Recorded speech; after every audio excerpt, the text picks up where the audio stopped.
I'm Mark Thurston. I'm Director of Educational Programs at the Center for the Advancement of Well-Being here at George Mason University.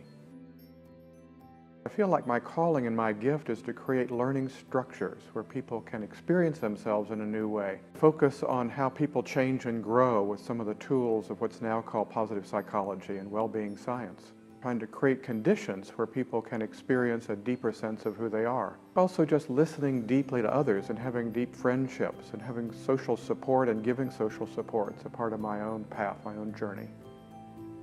I think ultimately my legacy is other people and the way that they're living their lives, especially my students.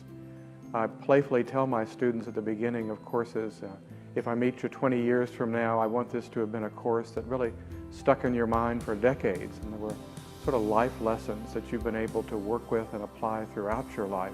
It's a way of looking within, of becoming more mindful, of trying to promote and cultivate greater well-being for themselves and greater well-being in the world.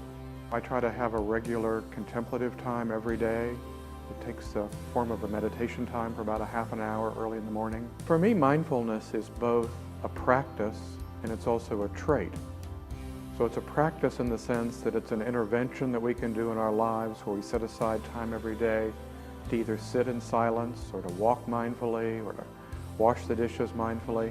But it's something that we're doing in a regular and very intentional way. But I think mindfulness is also a trait. It's the capacity to witness life, to be present in life, and not be reactive, to experience some measure of emotional control, where the first thing that gets triggered in us doesn't necessarily take over. And I think when we are capable of being mindful in the way we're living our life, it opens us up to our strengths and our potentials and really what we're destined to be doing in life.